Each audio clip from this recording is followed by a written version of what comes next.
Blog Talk Radio.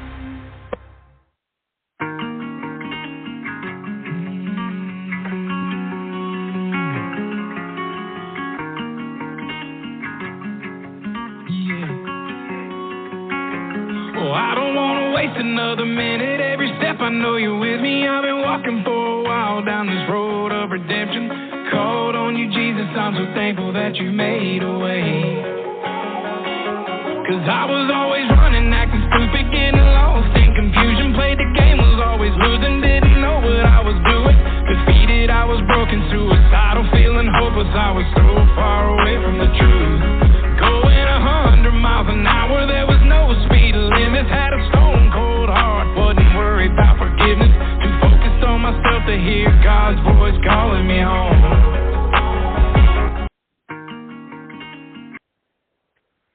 All right, what's up, y'all? It's Jared Hudson here with Safety to Success, Safety in Racing Podcast. That was Redeemed Music. Go to Facebook, look up Redeemed, and at the end of the show, you better hear the whole song. But his name is Josh Richards. Amazing guy. I saw him a few weeks ago at the Outreach at the Beach event. Awesome Christian rapper. He does some other good Christian music, too. He doesn't do just Christian rap, even though Christian rap's one of his main ones. He does a lot of like worship songs, and his singing voice is amazing. So y'all be sure, go look up Redeemed Music on YouTube. You can look him up on Amazon Music, Spotify. Buy some CDs from him. Go to his Facebook. Look up Redeemed Music on Facebook. He's on fire for the Lord. So tell him Jared sent you. I talked with him a week or two ago, and he gave me the okay about playing this song on the show here. So, and I got to get with him about listening to the show one night and other information about the song and who listens. So, and as of course the podcast is presented by the Race Safer Fuel Arrestor. In my opinion, it's the number one fuel safety device in racing. Y'all hit us up, Race Safer Fuel Arrestor, LLC.com. It's a great safety device. It's made in the USA. Don't skip on safety. Don't be one of those guys that just argues about safety and argues about this safety device or that safety device or gloves, whatever the case. Don't be one of them people. Be one of those people that puts safety first. Actually, put God first, then safety, in that order, then racing. That's what we do here at this show. Thank you, Robbie Johns, for inventing the Race Safer Fuel Arrestor. I appreciate you. I got to give a shout-out to Kyle Jinks for Front Wheel Drive Fridays. He bought a fuel arrestor from us. And he was racing at Lakeview Motor Speedway in North Carolina last weekend with his SCDRA Stinger car, and it's cool that he bought a fuel arrestor from us, and then he's got our logo on the bottom of his wrap on his car, which is super cool. So Kyle had been wondering where for the past week or two where he's been having a fuel leak. And thankfully, the fuel arrestor did its job. The fuel arrestor worked and soaked up the race fuel that spilled from his fuel cell this past weekend. And he was able to grind the paint off and the fuel cell and see where it was leaking at. And it was leaking right on the welds there. So thankfully, the fuel arrestor did its job. If you want to, go to his Facebook and scroll down. You'll see his post where he talks about the fuel arrestor did its job. He's got a picture of his fuel cell. And then if you go to our page at Race Safer Fuel Arrestor on Facebook, you can find the video I made about how the fuel arrestor did its job. And I go into detail about what the fuel arrestor does, and thankful to Kyle for buying one from us. So just like, we put God as our safety net, we'd like for you to have God as your safety net. And also, I look at the fuel arrestor as like a life insurance policy. It's there if you ever need it. You hope you never need it, but it's there. And, soak race fuel up. Make one for the battery. Of course, make one for the fuel pump. And, of course, there is one for the fuel cell. And we make the fuel sleeve that goes all the way to the front of the car. So hit us up to be protected from a fuel fire. We can help you with that. And then check out the 2 Bible verses we got on our website, because we put God first. So God's our safety net. So we want y'all to trust us to be your safety net with the fuel arrestor. So, okay, my first guest here is Jimmy Dunaway, IMCA modified driver, Northwest Florida Speedway, Southern Raceway, Tri-County Speedway, which is where I work at. I'm the announcer, and then he races Deep South Speedway too. So let's get Jimmy on the air here. He's got an awesome testimony he wants to share with y'all. And so, how you doing, Jimmy? Man, I'm doing great. How you doing, Jared? Man, I'm doing dang near skippy. Can't be no better. I hear you. When you're doing dang near skippy, you know you're doing good. That means God's on your side. Yes, sir. No doubt. No doubt. Well, I am super glad you called in. Yeah, man. I wish I could have done it last week, but we had all kind of stuff going on here. That's okay. I do it every Thursday at 7, so. I got you. But a little bit about myself is, man, I've been drug-free for about right at 6 years now. And it was through the grace of God that I got drug-free. I've been in and out of jail my whole life, you know, just been a rascal, you know, pretty much. And then, man, I got sent to jail the last time about 7 years ago, and I got offered some help through a Christian regeneration program, and I took it, and man, it changed my life. I had lost everything I had, my kids, my family. Nobody wanted anything to do with me. It was just a very horrible time in my life, and then I found God, and I'm living testimony that Jesus is alive today. Wow, that is awesome. That is awesome. So, what's the name of the program you went to? It's called The Farm, F-A-R-M. It's in Bonifay, Florida. Awesome. I'm sure they got a Facebook and a website if somebody wants to go check them out. Absolutely. If you know anybody that needs help or wants to get help, I mean, they're absolutely the place to be, and if they don't have room for you, they can definitely find you somewhere to go. Wow, that is awesome, because, you know, it's 2024, and I see all kind of stuff. Like, I meet all kind of people where I work at. I work at a Mack truck dealership, and I see all kinds of log truck drivers, just truck drivers in general, come in and out. And you never know what somebody's going through or what they're struggling with. And then, like a lot of these Christian artists I listen to, like, for instance, one of the guys I was playing on the show, his name is ASAP Preach. He's a Christian rapper I listen to, huge fan. His name is Ian, shoot, I forgot his last name. But anyways, he just released a documentary on his testimony, and he was a drug addict. And I met him a few weeks ago at a show, and he was the most nicest guy ever. And I watched his documentary about how he struggled with drugs and then selling drugs and stuff, and then how finally one day God just slapped him in the face and woke him up, and he's been doing Christian rap music ever since and been glorifying God. And I'm like, wow. So it just goes to show you that people go through all kind of stuff, and you know, God's there for you no matter what you go through. You just got to learn to trust and give it to Him. That's right. You got to give it to Him. Because, I mean, it's not like, okay. So here's something that happened at work the other day. I had a truck driver come up, and so we're a Mack dealership, so we service all kind of Macks, and then Volvo owns Macks, so we service Volvos too, and any brand really. And so we had a guy come up in a Volvo, and I don't remember his name, but he had it was a brand new Volvo, it looked like, and he worked for a recycling company.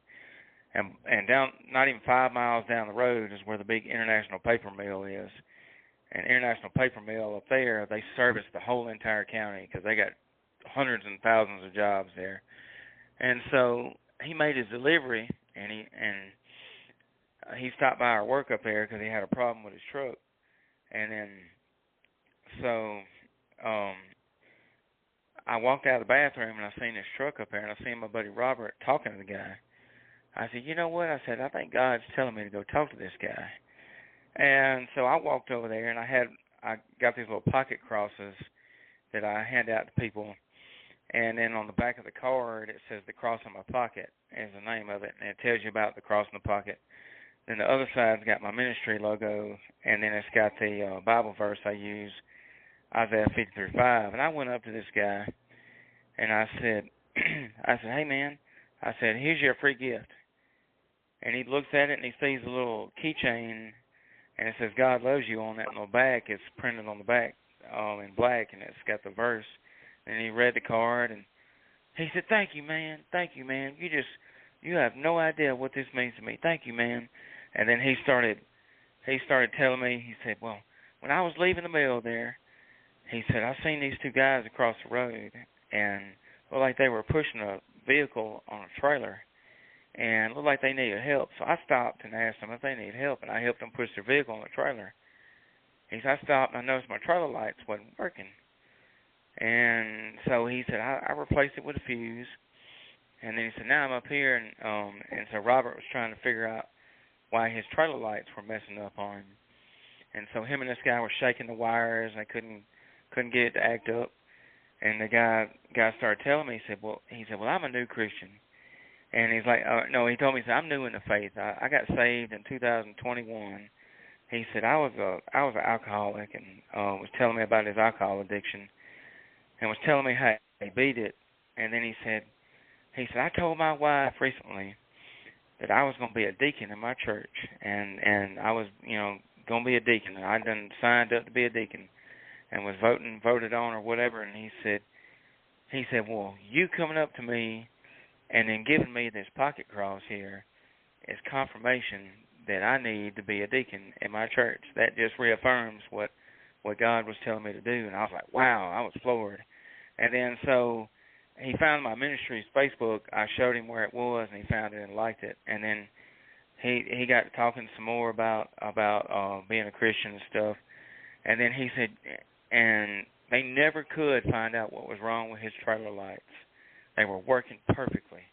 And I told him, oh wow, and that's amazing. And then Robert said something. Yeah, I can't find out what's wrong with your trailer lights, but here's your fuse right here. Just keep this extra fuse in case it happens again. And the guy said, I told the guy, I said, you know what? I believe God had your trailer lights mess up on purpose so you would stop by here and meet me. And I said, I really do believe that with all my heart, that God had your trailer mess up. Your trailer ain't messing up no more. And he thanked us both, and I appreciate that, brother. You have no idea what that. And then he drove off. And you just never know what somebody could be going through, and I was very fortunate that happened. Oh yeah, absolutely. So I stayed. It took me almost a year and a half, to get out of the program, and I actually stayed on with them a little over a year after I was out of the program to give back to the men because I loved it so much. I mean, I just seen so many good things happen that was undeniable, the Lord's work, and I was amazed by it. And then I met my wife shortly after that, and man, I couldn't have done it any better myself if I'd have tried. The Lord's just brought me so many blessings and so many good things. I mean, you couldn't have wrote it down in a book no better than what has happened. Wow, that is awesome. And one thing I like about your race car, because I was telling everybody you drive the IMCA modified, I love on the very top of your car, because you drive the number 20, and on the top, it's got a big, gigantic Christian cross on the top of the car. I can't miss it. Yeah. Yeah, and it says Jesus saves on it. That is so cool. So now you with doing that, you open up a door for everybody that comes to the racetrack that sees your car. Oh wow, that makes them ask questions. And then if you get to meet them, that's even cooler because it could open the door for all kinds of questions. Oh, absolutely, absolutely. And you know, people think that the biggest thing with people that are in addiction is most of them think that they're too far gone, or there's nothing they can do about it now, or what. But in the Bible it says if there's life, if there's breath, there's hope, and that's the God honest truth. I mean, I got more back in the last 6 years than I've ever had in my whole life, and I'm 40 years old now, and I'm telling you, it's unbelievable what the Lord has done in my life. And if you go and look in my last Victory Lane picture, you'll see my family and all my friends. And, 6 years ago, them people wouldn't have given you 2 cents for me. I mean, they wouldn't even talk to me if I was to see them. They were just they just didn't want nothing to do with me. I was no good. And the short amount of time that it's took the Lord to do His work in my life, man, I've gained it all back and then some. Like, it's just been unbelievable. Well, you know what's a lie from the pits of hell is that stupid, crafty devil down there telling people this with addiction, oh, you're too far gone, you can't be helped, or no, you too far for God, He can't do nothing for you. That's a lie from the pits of hell. Don't listen to that crap,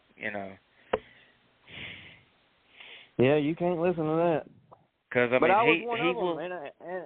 was one of them, and if you would have told me, if I wouldn't have had good people behind me telling me, hey, there's hope, keep pushing, I wouldn't have never made it to where I am today. I can tell you, it was definitely Christian people. I surrounded myself with great people, and I moved away from where I grew up at, and me and my wife moved here to Panama City, and it's been I go back through there to see my family, but I don't stay. I don't go in any gas stations. I just keep away from it, and yeah, it's working, so I'm not going to change it, Heck yeah, because the devil will do anything to tempt you to go back into that lifestyle. Absolutely. He does it all. The Bible says the devil comes to steal, kill, and destroy. Yes, sir. And he will. And he will. And I'll say this: regardless of how hard he tries, love wins in the end, because it tells you in the Bible that God wins in the end. So I don't even know why in the world that dumb idiot downstairs is trying if he knows he's going to lose. Yeah, and what they used to tell me is, if you listen to the devil, he'll carry you further than you want to go and keep you longer than you want to stay. Exactly. And it's always good to hang around good, like-minded people, especially Christian people, that have your best interest at heart. Because there's so many people you don't want to hang around, because they'll just drag you down even deeper and deeper down the rabbit hole. Well, I'll tell you, man, I surround myself with a lot of good people. People at the racetrack are a different kind of people. Most of them are really good-hearted people and down-to-earth people, and we all share the same likes, and and 90% of them have seen me go through it. My dad, he was a race car driver.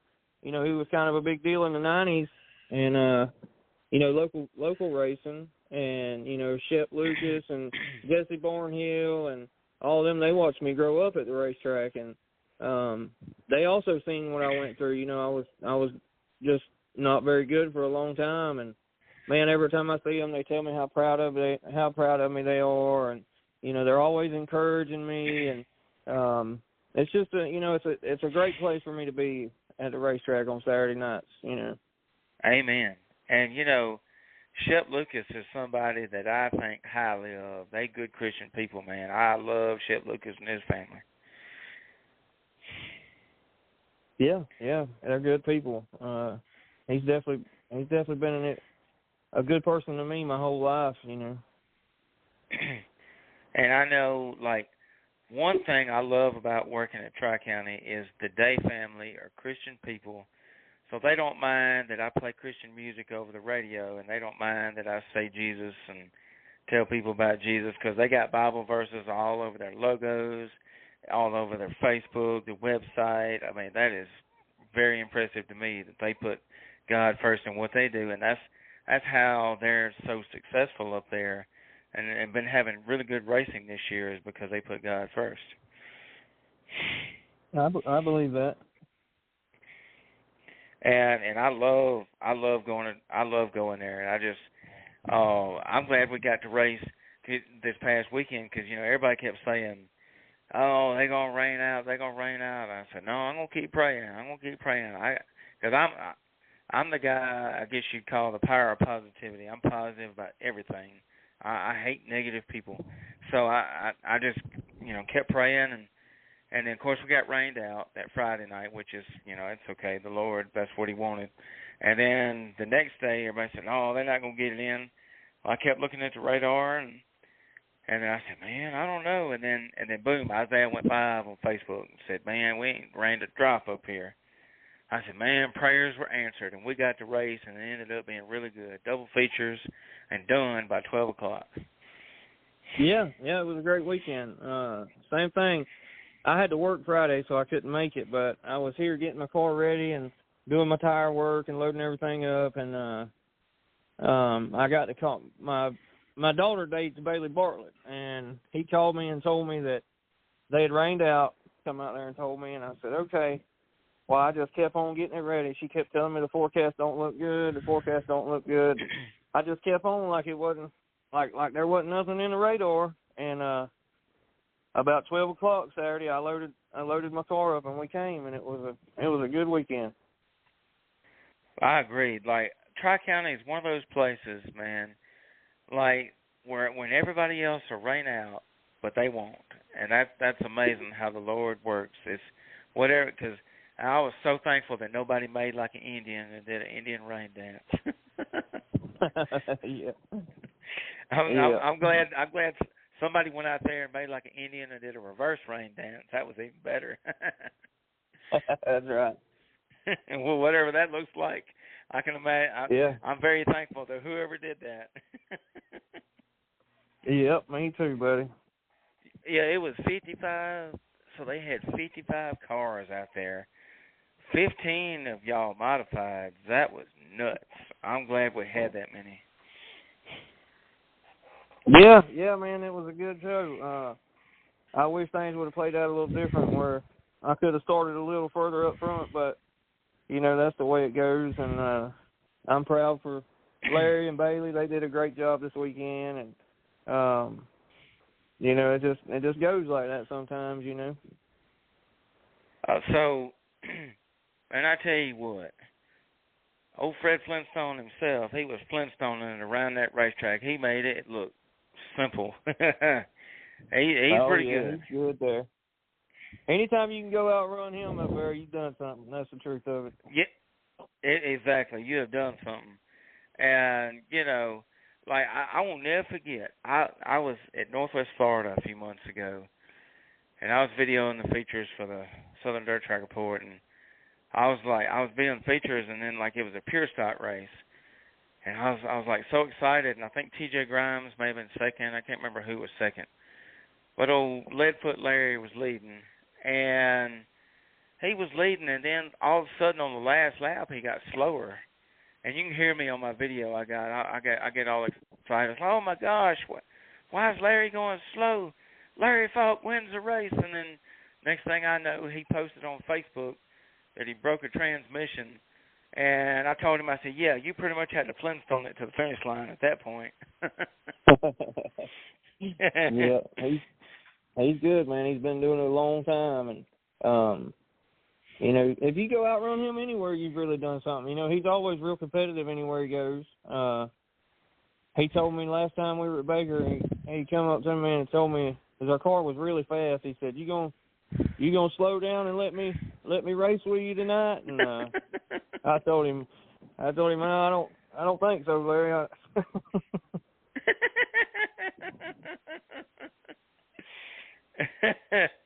That's funny. Well, look, you can believe anytime you race with him, he don't give you nothing. That's for sure. He gonna race you with it all his heart. That's right. He races clean and he's legal. Yeah. 'Cause I know everybody says he's illegal. I don't think he is. I think he's legal, and he goes out there. He knows his stuff. Like there's people in a category. I've got a category of people, whether it's musicians, race car drivers, that are so good at what they do, they could do it backwards blindfolded.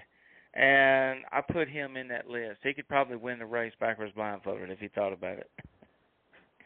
Yeah, he's been winning races a long time. And you're in that category too, because I've seen you win quite a few races up there, and especially at Tri-County. You won. I remember one last year that you won. I don't remember what day it was, but you won by a mile, and that was impressive to see. Yeah, we do all right. So Tri-County is different than anywhere else. You can start, they start you by the way that you finish your heat race, and that's the traditional way to start. But when you go to an IMCA sanctioned track, they start you by points. So the more points you have, the further back you start, and that plays into a lot of our racing.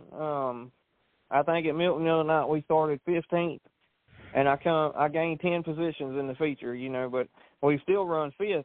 The night before that, we went to Baker, and we come from 10th to 3rd, I think, or something like that. So it's really tough, to do it like that. But sometimes people, they don't realize that, you got to come a long ways, and it's got to play out just right for you to win them races. And man, when you do, it's just, it's a lot of fun. It makes it all worth it.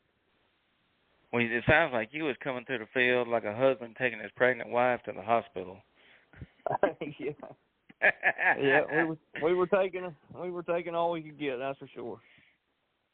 Well, so I wish maybe one day this will be in the cards, and I know it ain't gonna happen no time soon, but I would love to see Tri-County get IMCA sanctioned. But as of right now, they're just sanctioning Deep South on 5 races, and then they're full-time sanctioned with Northwest Florida and Southern, and so they can't sanction Tri-County because they don't want to step on the other 2 tracks' toes, because I guess IMCA sees it as there's not enough cars in the area. But I'd love to eventually see that one day where they sanction all these 4 tracks around here. So what I pray about and I hope for, man, and I don't know if it'll ever happen because they can't hardly do it, but I pray that they'll all work together and we could race they could all get sanctioned and we could race one racetrack a week. We could go to Deep South one week, Southern one week, Baker one week, Tri-County one week. Yes. And have a series, and and then you're not splitting up the class, see, so you don't have half of them going here and half of them going there. They would all be there, and it'd be great racing every night.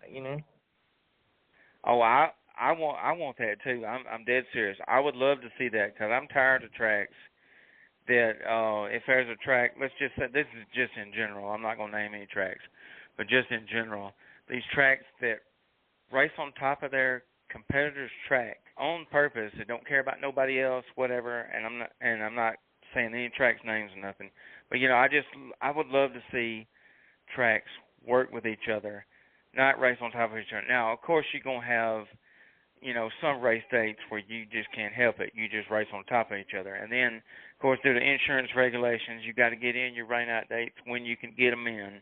So there's going to be rain-out dates, But, I don't know, it just hurts me to see a lot of tracks that race on top of each other, especially if they know their local track has a big show that's been planning it for months. But then you all of a sudden got a big show on top of them, and, it just, I don't know. So, yeah, it does hurt them. And, a lot of times, so we'll look ahead and see what's on the schedule, because tracks race on top of other tracks a lot of times. But we try to look ahead and see what people's got on their schedules, and we pick and choose, the bigger shows or just, where everybody – we try to go where everybody's going to be that weekend, whether it's Tri-County or Baker or Milton, sure. And it works out a lot of times, but then there's sometimes, we'll plan to go to Dothan, and they'll be paying good money, and there won't be but 4 cars there. You know what I mean? So, and the same thing's happened at Tri-County. They'll have 4 cars. They'll be paying $700 to win, and everybody will go to Milton for a $500 race. You know? Yeah. But if we could get them all to work together, it would pay better. You would have better paying purses, and you'd have a full field of cars every night. Yes. Exactly. That I would love to see that so bad. You have no idea, because like that would be more money in the pockets for the drivers, plus the tracks. It looks better on the track, and it looks better on the class, because if you got 3 tracks that run the same exact class, and they race on top of each other, like you said, all that does is split. And of course, you got some drivers they're only going to race just one certain track. But the ones like you and a lot of these others that like to go to different tracks, you know, it hurts the class and makes them look bad when they got 5 cars here, 5 cars there, and not even a full field for a full payout. Yeah, you're right. And I'll tell you, another big problem that we have with the tracks is, so I don't know. I mean, it's not picking on the tracks because it's everywhere that you look, but yes. So say you do go and you win a $700 race.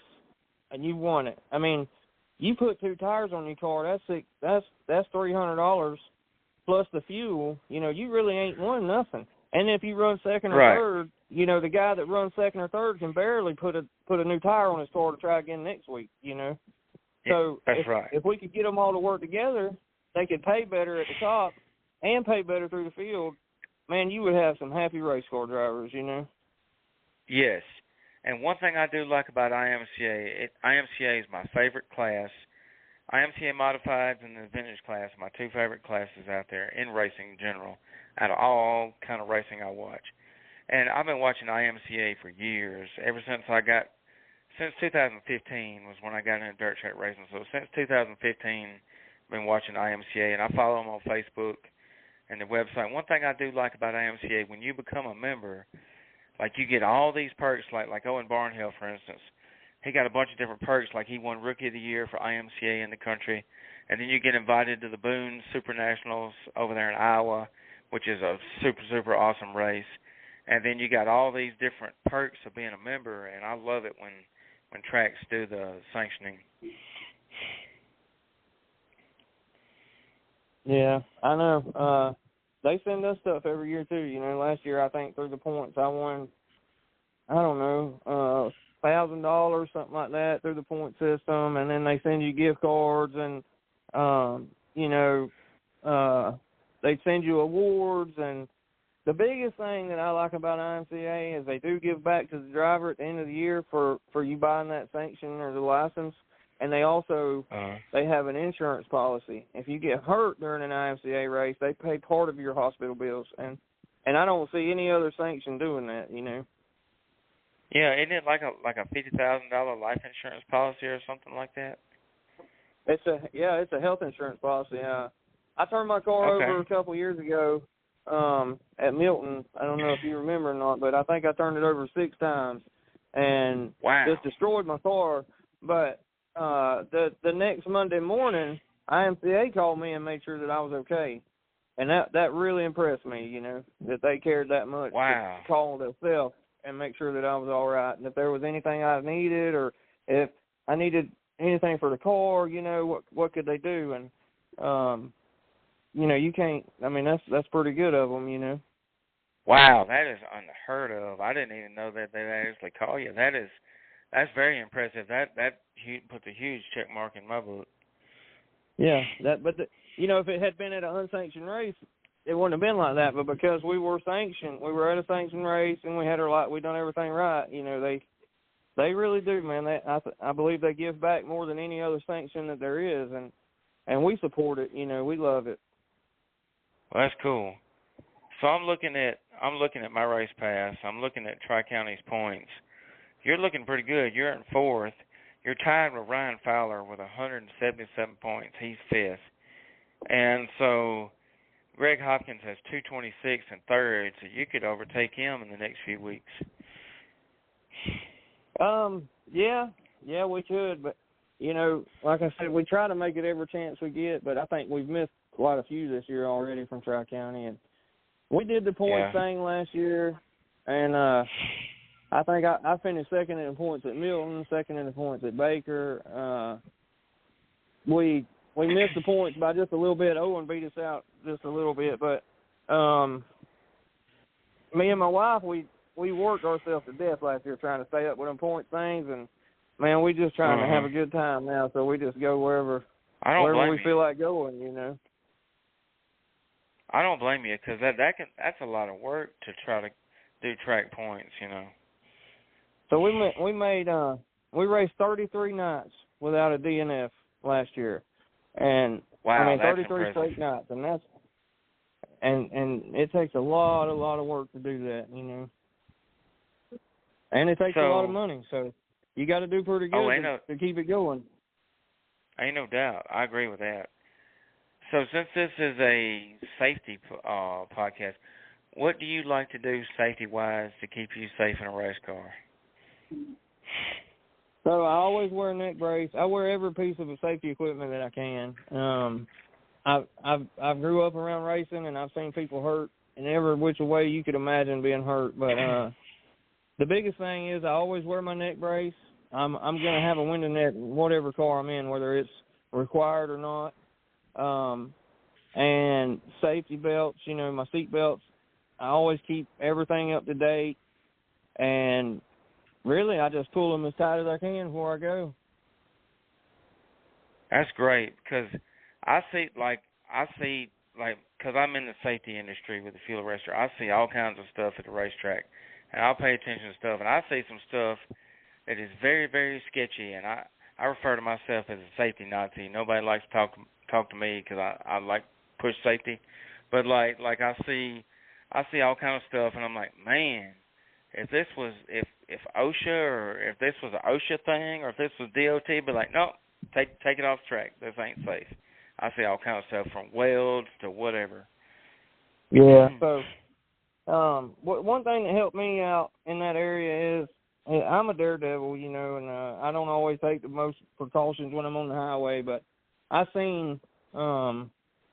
had a good friend of mine get killed in a race car at Onika when they had Onika racing, and everything that went wrong could have been preventable except the initial hit. He got hung up with Larry Bowell, and he hit the wall. Well, he had lead on his car that was not bolted correctly, and it hit him in the back of the seat. His steering wasn't collapsible. He was wearing blue jeans and a jacket. Just on and on, you know. But nobody ever thinks that stuff's going to happen until it happens, you know. And when that happened, I was young, you know. I wasn't very old, but you know, I can remember my dad telling me about it and how stressing me how important it was to make sure that your car was welded right and don't skip on safety, and you know, make sure that you take the extra step. And I do, you know. My wife will tell you that I always make sure that it's as safe as it can possibly be before I climb in it. Yeah, well, that's good. That's good to be that safety conscious, because like I got dozens of videos on our Facebook of fuel fires and stuff, and one that comes to mind, there's a racetrack. I'll have to show it to you sometime. But it's a video I got on there from DeSoto Speedway. You ever heard of DeSoto Speedway? Yeah. It's an asphalt racetrack, for those who don't know. I don't know a lot about it other than I follow them on Facebook after I found out about it. But I'm watching this video, and this is from 2015, and this is a pure stock wreck. And there were three cars that were battling each other pretty hard going into the first turn. And then two cars collected each other, and they both wrecked. Well, then here comes this pure stock out in the middle of nowhere, and he doesn't have time to stop. And he rear ends the guy, the first car in the rear end, and he hit him so hard that his fuel cell exploded. And when it exploded, all three cars caught fire. And, you know, it takes a few minutes to get unbuckled and get out of those cars. Well, the first two guys, they finally get unbuckled. When the third guy at the very bottom, he's still trapped in his race car. He can't get out. And he finally gets unbuckled, and when he did, his whole car is like a fireball. And he gets out, and he's on fire. And you can see him running down the racetrack, and the safety crews are pulling up. and he runs past the safety truck and just hits the ground and starts rolling. And he is screaming bloody murder. He got like 3rd-degree burns, got sent to the hospital. But they sprayed him down and poured it out. I mean, got the fire out. And you just never know what can happen in a race car. That's why I'm so huge on fuel safety, or just safety in general, because nobody, and especially gloves, like wear gloves. I see it all the time. Drivers don't wear gloves, and that's a big no-no. Well, when the old Wilmington track was still running, if you didn't wear gloves, you'd come back with bloody knuckles. So I wear gloves every time I go. And you know, there was some rocks. So Tim, there was rocks all over that thing. I believe it. I miss Wilmington, man. And Tim Sullivan told me one time, which is Daniel's daddy. Tim told me, because me and him were talking about gloves, and a race director I know told me, said, "Man, I wish they'd make these gloves mandatory, because you'd be surprised how many drivers I see without gloves." And I was telling Mr. Tim that, and the number one argument I hear is, "I can't pull my tire off. I can't feel the steering wheel. I can't do this." Okay, well when your hand gets burnt, don't come out, Jared. You told me, but like the way Tim explained it was, he said I can do my gloves and turn my tire off enough to where I can grab my tire off with my gloves, and I ain't got no problems. Yeah, and I don't like have that. any problems. The biggest thing sometimes is you'll grab too many and you tear too many off. But they sell a thing that goes on the side of your helmet where your tear offs run through, that only one will poke out that prevents you from that. And I run one of those. Really, that is awesome. What do they call that? I had to get back with you on that. I can't. Do you remember what it's called? Okay. It's like $10. Yeah, it's like $10. It's not very expensive at all, but man, it's a lifesaver. Wow. Okay. Well, look, everybody that's listening, share the show while you're listening. Let everybody know you're listening. But also, y'all need to get you one of those. Then you won't have no more complaints about, I can't pull my tire off. I love that idea. Anything safety-wise that'll help drivers, I'm all for it. And that's a really good invention. And $10, I mean, come on, anybody can afford that, you know. Oh yeah, they're definitely worth having. It bolts right to your tear off tab, and when you put your tear offs on, it won't let any more than one come out. And every time you pull it, another one pops out.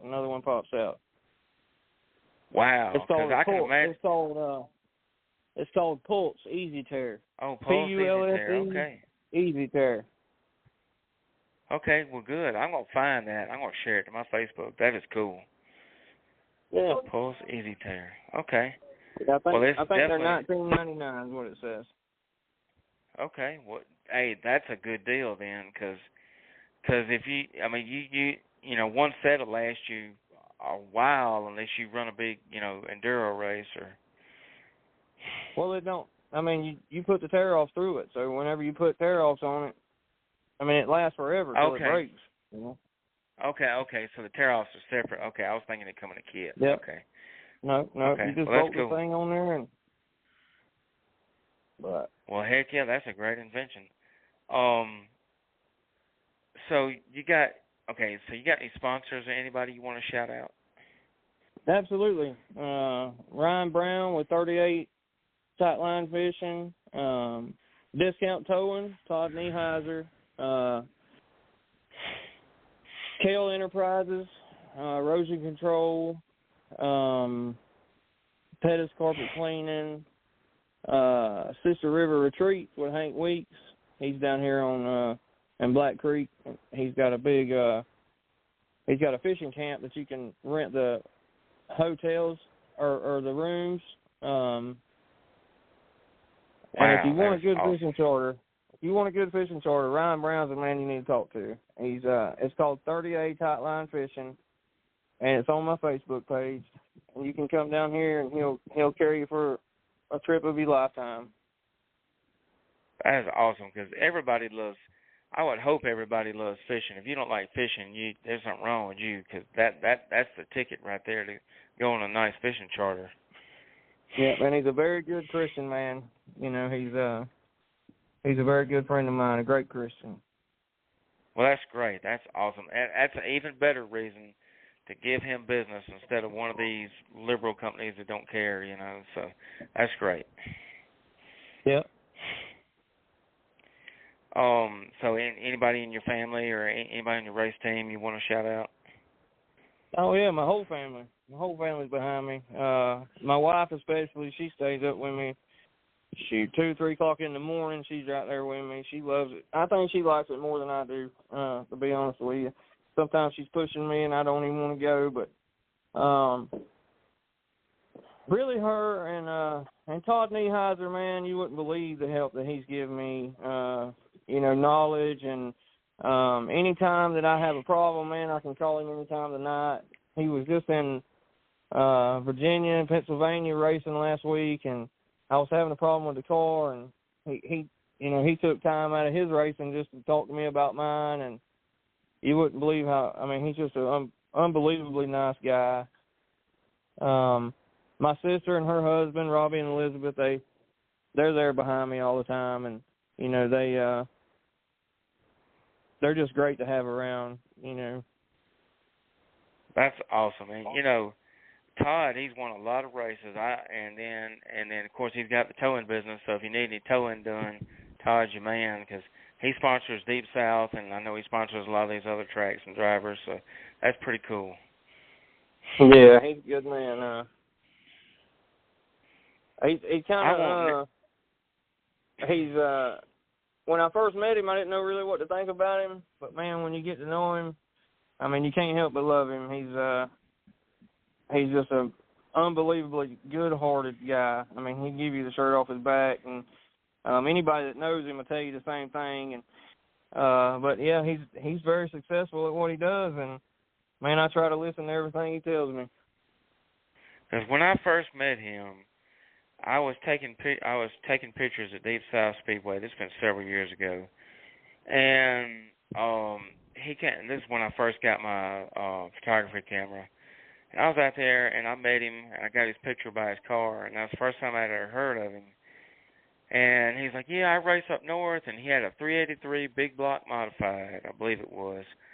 And he went out there, and he was the only one at the track that had one. It was a practice day. It was a season opener practice, and he was out there. And boy, howdy, I ain't never seen one. That was the first time I've ever seen one. The only time I've ever seen one of them cars in person. And he smoked everybody there in that practice. I ain't never seen a car fly like that. And he's like, yeah, they race them up north. They're real big up north. I said, man, that thing makes some power.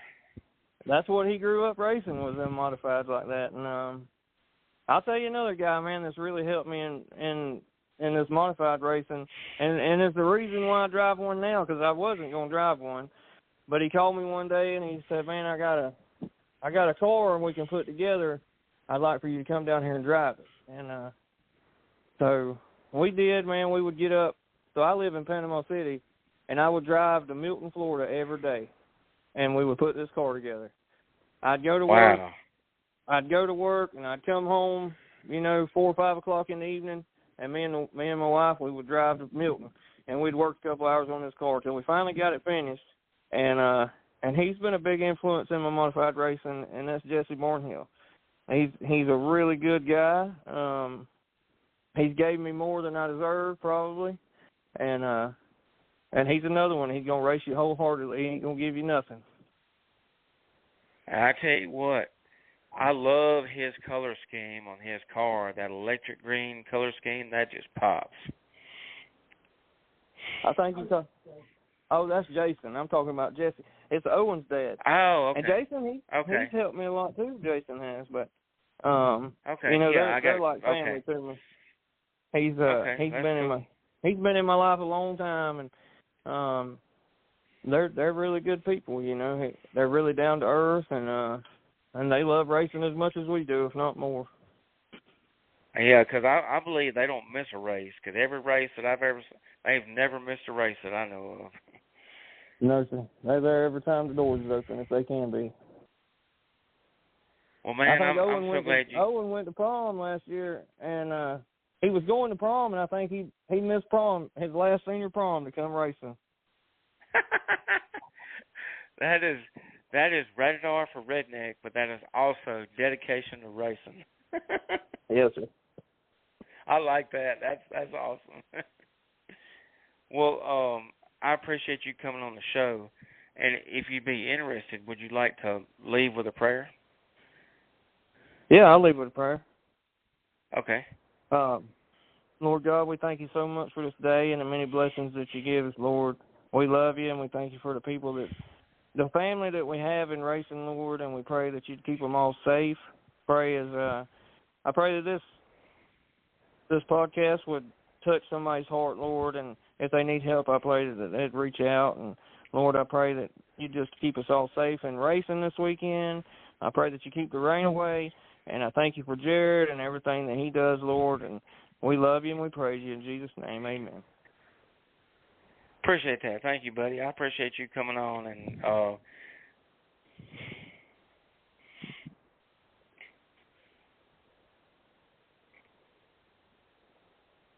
yeah, I appreciate it. And next time you're at Tri-County, let me know, and I can get you up in the tower, and I can interview you live on my Tower Talk I do live on Facebook and at the tower. Yes, sir. Yes, sir. No problem. All right. That's cool. So we'll see you later. Well, you have a good night, Jared. Thank you. Appreciate it, buddy. All right. All right. That was Jimmy Dunaway. So my next guest, thank you, Jimmy. My next guest is Chase Montgomery. Let me see if Chase is on. Hey, Chase, you there? Hey, yeah, 1 second. Hey. Okay. All right, so not much. Watching the dream. Oh, okay. Oh, they're at Eldora. Yep. Okay, so speaking of Eldora, so I've been seeing a lot of these stupid rumors on Facebook, and I don't believe half this crap unless it comes directly from Tony Stewart or Eldora Speedway's Facebook. I'm not going to believe it. I'm tired of seeing these. Yeah, I'm tired of seeing these stupid rumors. I see them all the time on Facebook, and I'm just going to tell it like it is. I like being honest, but I keep seeing this rumor, and I've had several people talk about it. So, Eldora's up for sale. Tony Stewart's going to sell Eldora. Well, until he says it or until it's on their official Facebook page or their website, I'm not going to believe it. So, don't spread rumors. I mean, I don't think it's true either. Now, if it is, then it is. I mean, I just don't see it. I mean, Tony Stewart. So, okay. I was floored when Tony Stewart sold Stewart Haas Racing because I'm a NASCAR fan. I've been watching NASCAR since Moby Dick was a sardine, and like I was a wee little lad in 1990 watching NASCAR, and I can tell you all kinds of stats about NASCAR. I can tell you anything. Well, I was floored when Tony Stewart sold, and I understand why he sold, because he's tired of the stupid stuff NASCAR has been doing, a lot of the stupid stuff, and then all the drama and this and that, and so I kind of sort of understand why he'd want to sell out, and then I do understand why he wanted to sell out, because Gene Haas, which is part owner, he's got the F1 team, and then of course Tony Stewart's got Tony Stewart Racing, which is his dirt car. Then he owns Eldora, and then now he owns the drag racing team that his wife drives for. And then she's out fixing to have a baby, so he's driving her car. And he's actually been doing pretty good in a drag car, because I'm used to seeing Tony Stewart go in circles. But to see him go straight, it's pretty cool. I've been watching him on Sundays in the drag car. But now, and then Gene Haas, I think he's just going to focus on his CNC machines and F1. I mean, I really hated to see Stewart. Man, I hated to see him, because you got Chase Briscoe, you got, Noah Gregson, Josh Berry, and then you had Ryan Priest in the 41. That's 4 drivers that are losing their jobs, plus all these other these people that work there, competition directors, pit crew guys, people at the shop losing their jobs. But one thing that I did learn recently is, like Dale Jr. talked about this, is regardless of what happens, they're going to find a job somewhere, because some of these other teams that pick up these charters are going to be needing crew workers, drivers. So, and then Front Row Motorsports picked up one of the charters. And there's some other, but yeah, I just don't see Tony Stewart selling unless he decides that he's got too much on his plate, fixing to raise a child at however old he is, and then of course him drag racing and having to do this, and he owns a bunch of other stuff too, so he may sell Eldora to get out of it, but I heard he was selling it to Flow Racing, and I sure hope it ain't Flow Racing if he does sell it. I'm just gonna leave it at that. But yeah, so what do you think? You think Flow Racing may be interested in buying it? I don't know. I hadn't heard it till you said something about it. Oh, okay. So one of the rumors, I think Taz Taylor was talking about this. Yeah. Got to give a shout out to Taz Taylor with Race Chat Live. But Taz Taylor said that he had heard that Flow Racing was one of the ones that was looking to buy Eldora Speedway. And it may be one of those deals like let's just say Tony Stewart really is going to sell Eldora. Well, something Taz brought up, and I didn't think about this either. Some places, especially businesses, I've heard of this. So Taz mentioned, like, if you're working for a place, say for instance, and then like everything's going good, you know, the business acts like the owners act like they'd never sell out, whatever the case, and then all of a sudden one day they wait till the last minute and they say, "Oh, we're gonna sell out to another company. Y'all gonna have to be looking for some other jobs." And then Taz brought that up, and he said, "Well, what if they really are going to sell it, but they hadn't made it public, and they're going to wait till the last minute, and then the employees are going to be scrambling to see if they can get a job there or go work somewhere else or whatever." I hope that's not the case. I would think if Tony Stewart was going to do it, he would let it be known in advance, and it wouldn't be some last minute thing, you know. But that's just my opinion. I don't personally know Tony Stewart. I ain't never met him. I would love to meet him. They say he's a nice guy. Well, I've seen him in person at his souvenir trailer at my local track. Oh, so did you get to meet him, or did you just get to see him at the... I didn't want to say anything because I know how he is. If he's racing, you know. Oh, yes. Like, I could...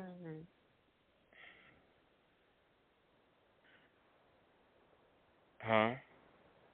I could have said hi, but I know how he is during that kind of. Yeah, so like people say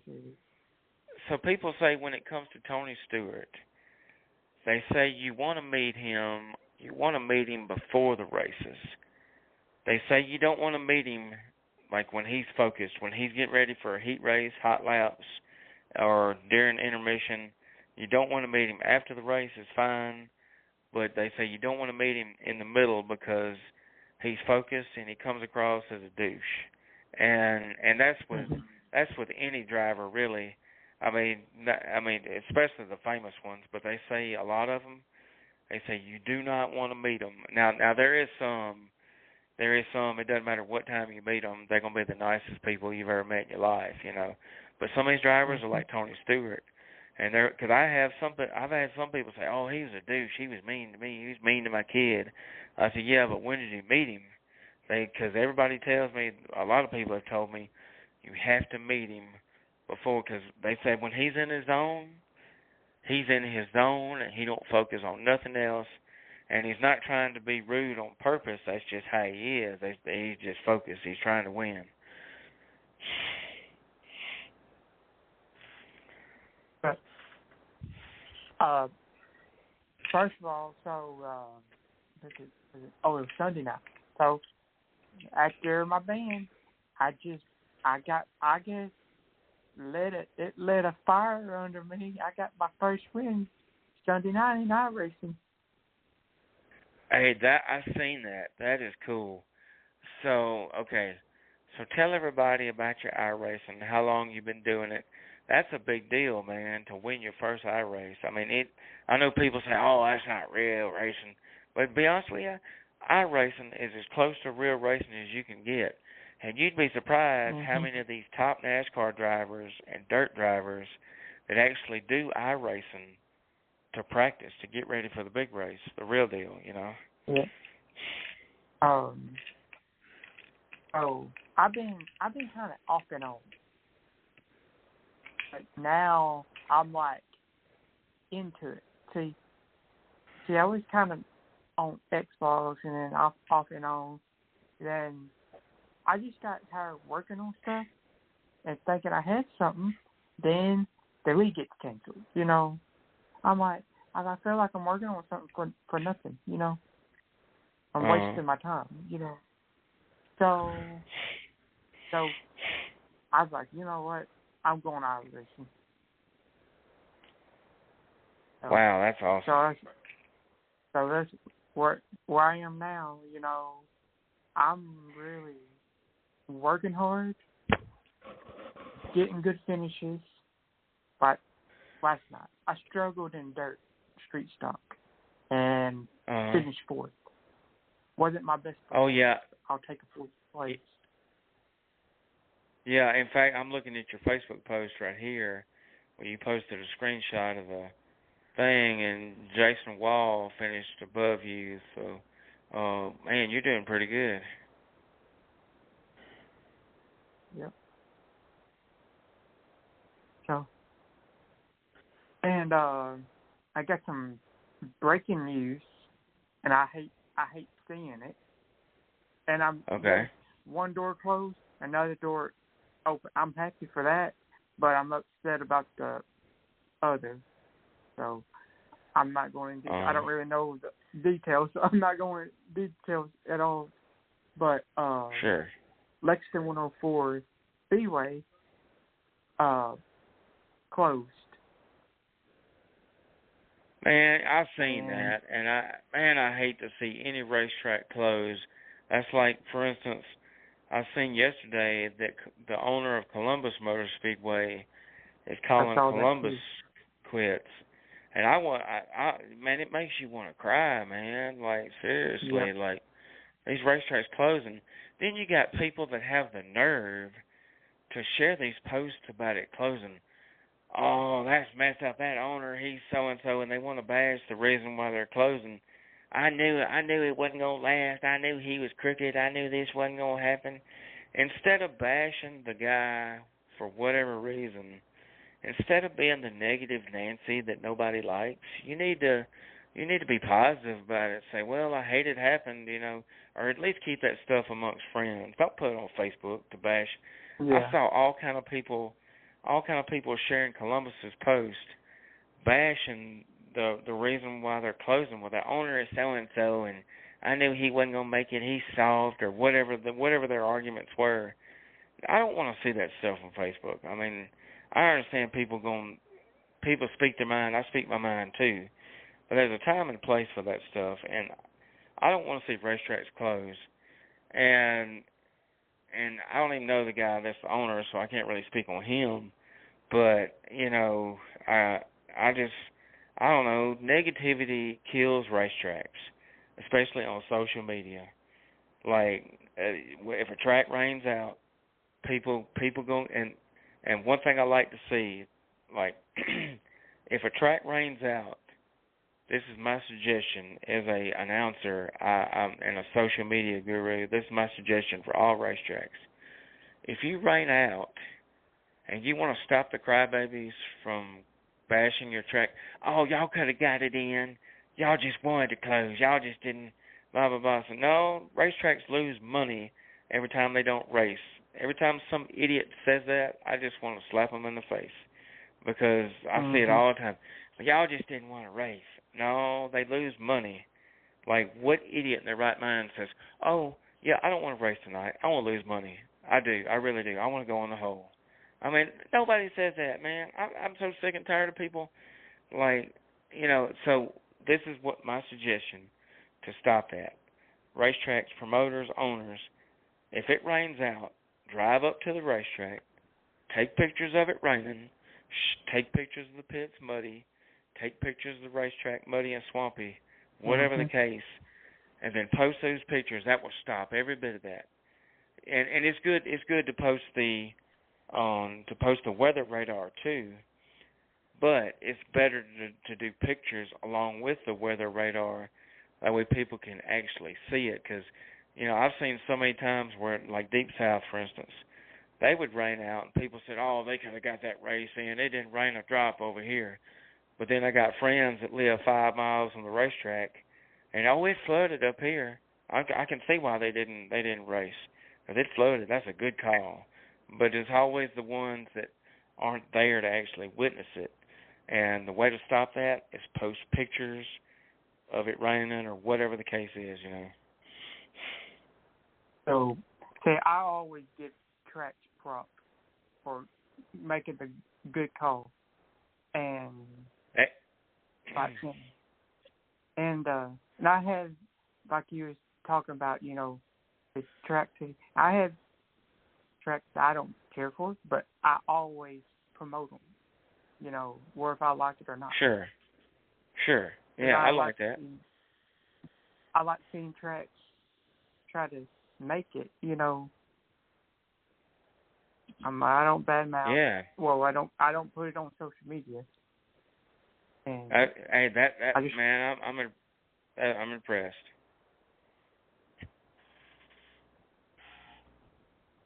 And that's a good attitude to have. And that's why I put my schedule every week to give racers a place to go race at. There you go. See, I like that. Oh, I got another YouTube channel. I can't go live till I get 50 subscribers. I'm going to start going live on there, try to recap the race. It could be national racing. It could be anything. Talk about the race and, how the races went, and talk about who's racing and who's not. Oh, awesome. Okay. And then that's cool. Maybe possibly get more drivers too. Wow. Okay. Cool. So tell everybody where they can find you at. It's Chasing Dirt YouTube channel. But Chasing Dirt. I've been doing my old one. Yep. And I talk about my iRacing too. Oh, great. Well, iRacing is a pretty big thing, and so tell everybody about your license you got on there. Oh, my iRacing. So yes. Now I'm in B class now. Oh, you're in the B class now. Okay, that's great, man. So now, since it's week 13, so it's crazy week, and so I've been working on my dirt. It's a lot harder. Man. Oh, I imagine it is. And you race a lot of different people, don't you? Yeah. Oh, I met a friend today. I posted on the iRacing group page a couple of days ago, and he told me congrats. And he said I think we raced with each other just a few days ago, and then he lives in Texas. I think he's an actual race car driver too. So. Oh, cool. Okay. Today. Wow. So would you? You got a what now? I gotta thank Billy Milner, my friend, plus my girlfriend. I can't forget hers. Harold Maddox, Joshua Whitmire, especially Billy, because he pushes me to what to try or whatever. Sometimes I just figure out, like when I got the win, I was having problems with the car pushing or getting tight later in the race, so I just made a little slight adjustment and got the win. Started third. Wow. That is cool, man. Avoid the wrecks. Both of them. So, would you be interested in driving a real race car one day? That's been my dream since I was 6 years old, I think. You know, that's one of mine, too, is to drive a race car. I've never driven one. Like, I'm going to eventually get me a stinger car, but I'm going to do it. Well, thankfully, Tri-County doesn't race stinger cars, so I get to do my other dream job, be the announcer, and then I can go race stinger cars somewhere else. But I'm going to eventually get one. But it just looks so much fun. Of course, you're going to have your incidents here and there, but for the most part, it's fun. Yep.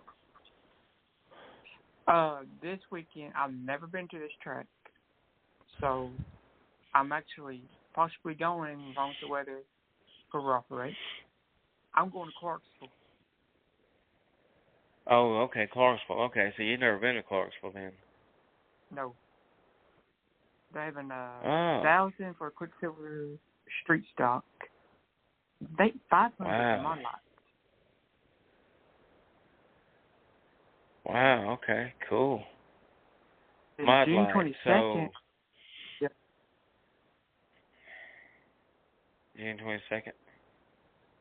So June 22nd, I'm going to Talladega for the Thatcher stock race, Furry something more or whatever. Paying $2,000. I've never been there either. Wow. So what's the name of it?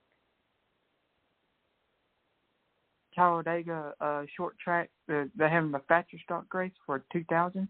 Oh yeah, Talladega. Look, you will love Talladega short track. That is an awesome racetrack. And so I'm spending the weekend with my friend Billy. That helps me a lot on my iRacing. So that's me great. and him going to the races. He's been, but I've never had. He don't live that far from the track. Oh, he doesn't. Okay. Well, you will.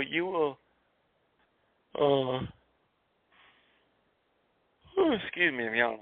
You will love it, but like, I hope you get to meet racing legend Red Farmer.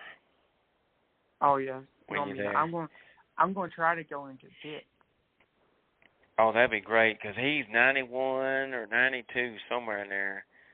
And I want to say, I don't know if he's done give his racing up yet or not, but last I heard, I know he's still driving a late model, and that's amazing. Yep. What I heard too was I want to meet Blake Swan and some of the others I've seen race and never met. Yeah. So didn't you meet Devin Moran? Yes, once at the Dome. I bet that was cool. Yes, it was. And Jimmy Owens. I met Jimmy Owens twice. Eldora and at the Dome. I bet Jimmy Owens, man, I'd love to meet him. I bet he's a cool cat. Yes. He added me. I was so worried about him because people was making rumors about him. That saying that he was dead and stuff. Like, it was right after the Show Me 100. I'm like, there's no way. And so I messaged him and checked on him because I was worried. And I was like, okay, good. I feel better. So I love that one group, those Tennessee Dirt Racers group page. But I got tired here. I got tired of seeing the same old post. Wow. Well, I've met some super late model drivers. I've met Flying Brian Rickman. He was cool. I'm a big fan of his. Of course, Chad Thrash. I like Chad Thrash. But as far as the most famous driver I've met in dirt racing, I've met Turbo Tyler Erb. He was cool, but I only met him briefly because I took his picture with his best friend on the track. And then, let's see, who else? I've met some sprint car drivers. I met Casey Kane, NASCAR driver. He was He was at Magnolia last year. So the race I went to last year, I think you was there, because I went to two of them. But yeah, you was there that night when Rico and all them was there. Yep. I met Casey Kane. That was just so cool. Like I seen Casey Kane walking by. I said, "Hey, Casey Kane, how you doing?" And he just kind of looked at me and said, "Okay, buddy." And I was like, "Wow, I just met Casey Kane." And I didn't want to. It was one of those moments where he was busy, wide open, like a lot of drivers. He was out there by the fence watching, along with Rico. And so, I'd have been better off meeting him before the race, but it was still pretty cool to say I actually got to see Casey Kane, and he said something to me.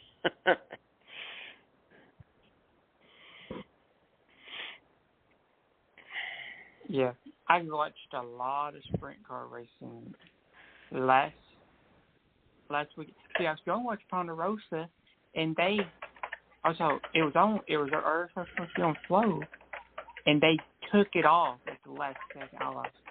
I was bummed. Really? Because I wanted to watch a super race, So. Wow. Yeah. They said testing difficulties, but they said what now? They said testing difficulties. Sometimes, should you believe that or not? Yeah, you don't know, So, what is your favorite dirt network to watch? Man, that's tough. I'd say maybe Low, because of Devin Moran. He's another of my favorites. But Bobby Pierce is too. But Devin Moran took the time to talk to me when he was on his phone. He took the time to talk to me at the Dome, Wow. That just makes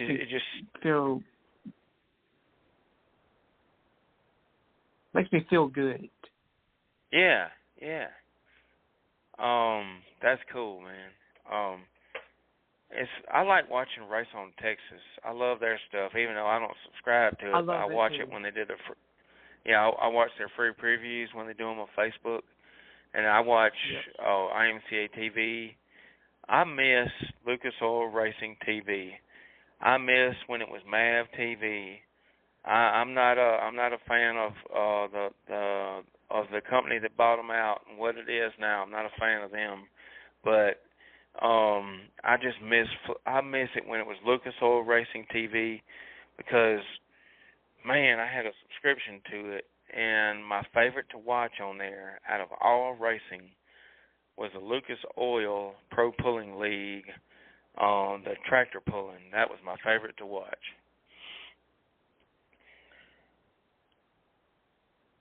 You ever watch that? Not really. I've been watching NASCAR a little bit. I kind of slowed down, but I've been watching it some.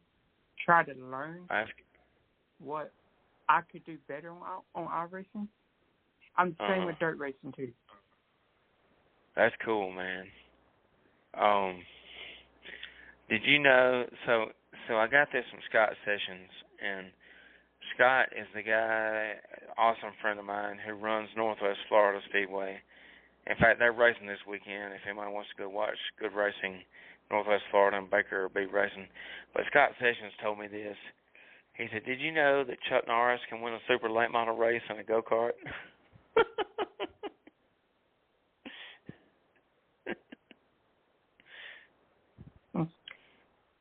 That's pretty good. I need to promote some tracks. Camden is running their modified 1,000 to win. I think North Alabama's running. I could schedule on Facebook. Pine Ridge was running, but they got some repairs to do. Corinth Motor Speedway, they're opening back up. I've heard somewhere mid-July. Oh, great. I think I did see something like that. That is great, man. I like to see racetracks opening back up. Yeah, that was one good door opening. Other than my local track 10 minutes away, I was kind of hurt by that. I was in one of my moods that week. I wasn't really talking to people because it just hurt me. But once I got that win on iRacing, I felt a lot better. I was like, I needed that. You was kicking butt and taking names. Yeah. I could just see you kicking butt and taking. Yeah, I just won now, boy. Now what?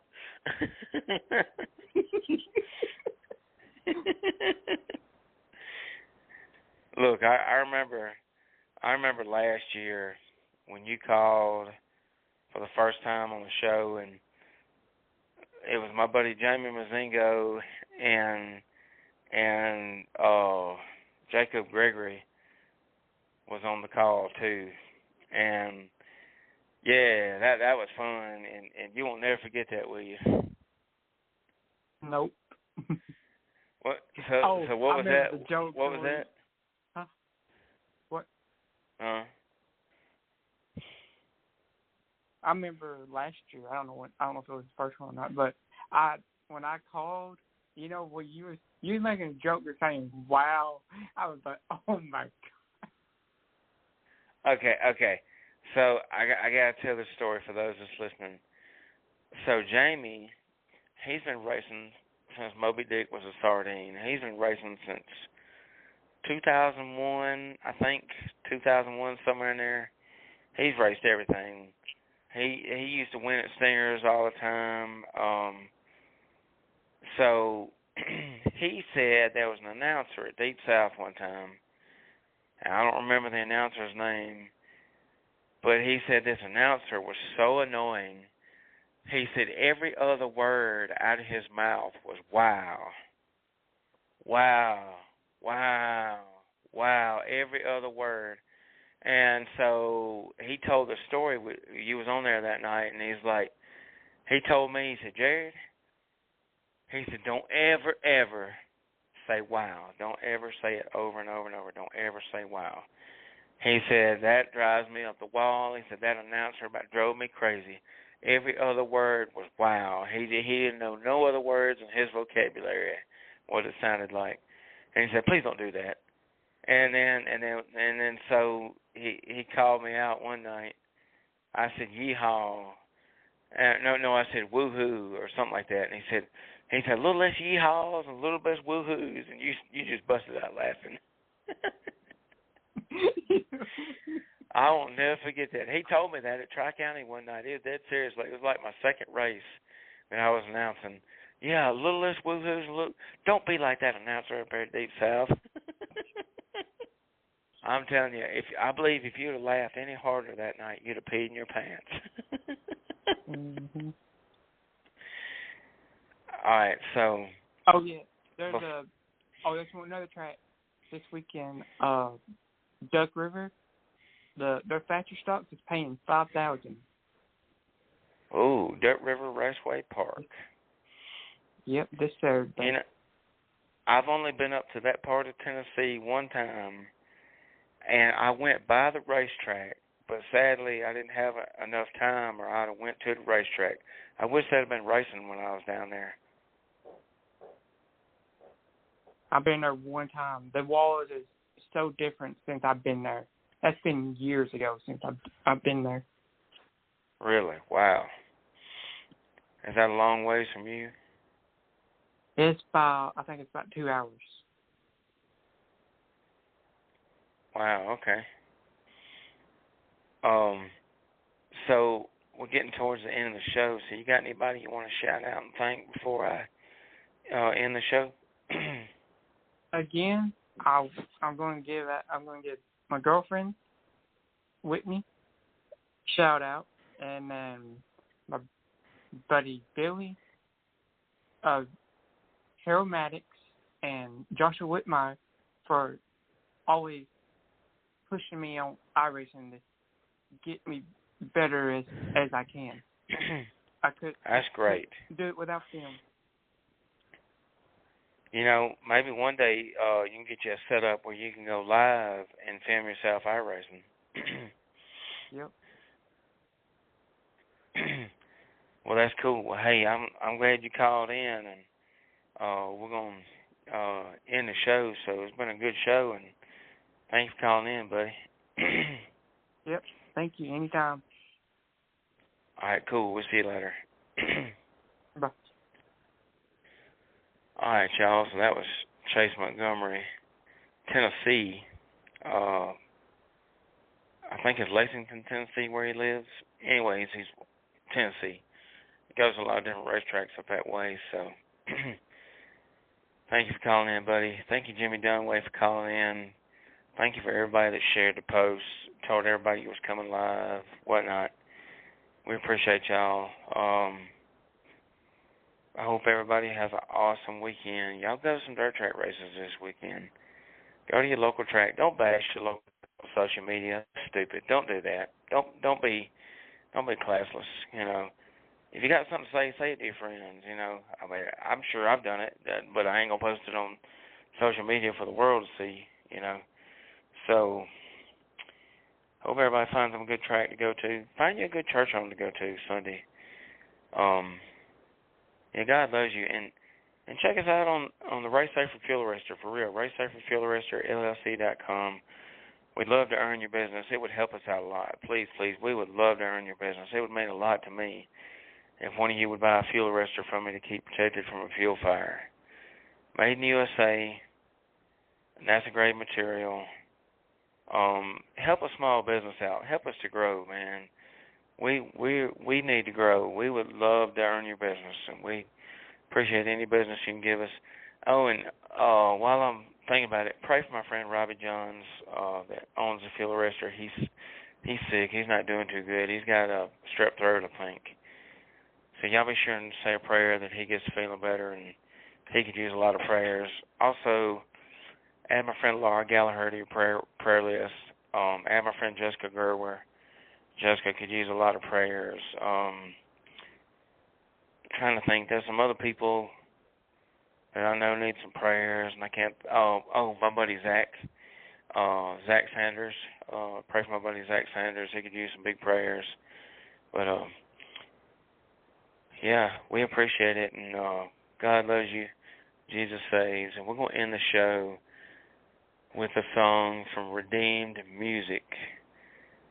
Such a great song. I love this new song. I play it all the time in my truck.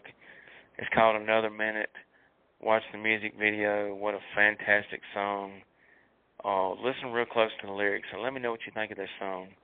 Thank you, Jason, with the 110 Nation Sports. Thank you, Chris Creighton, Race Chat Live, and the voice of the House of Hook, Why Not Motorsports Park. Thank you all for the show, and anybody else that listens. I hope a lot of people listen. You know, I hope this grows and grows and grows and everybody shares it. Eventually, I'm gonna get it to where I can go Facebook Live and do the phone call too. But I gotta get a webcam for my computer. So we'll see y'all later. God loves you. Tell me what you think of this song.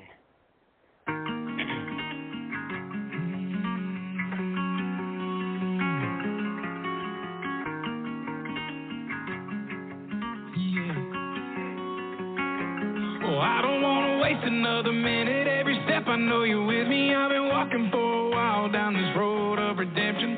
Called on you, Jesus, I'm so thankful that you made a way. Cause I was always running, acting stupid, getting lost in confusion. Played the game, was always losing, didn't know what I was doing. Defeated, I was broken, suicidal, feeling hopeless. I was so far away from the truth. Going 100 miles an hour, there was no speed limit. Had a stone cold heart, wasn't worried about forgiveness. Too focused on myself to hear God's voice calling me home. I thought I'd made too many bad decisions. Thought I made way too many mistakes. I thought I spent too much time worrying about all the things I couldn't change. Thought that I was too far gone from mercy. Thought I'd wasted way too many days. Thought I spent too many long, cold, dark nights digging my own grave. But you showed me mercy. You showed me grace.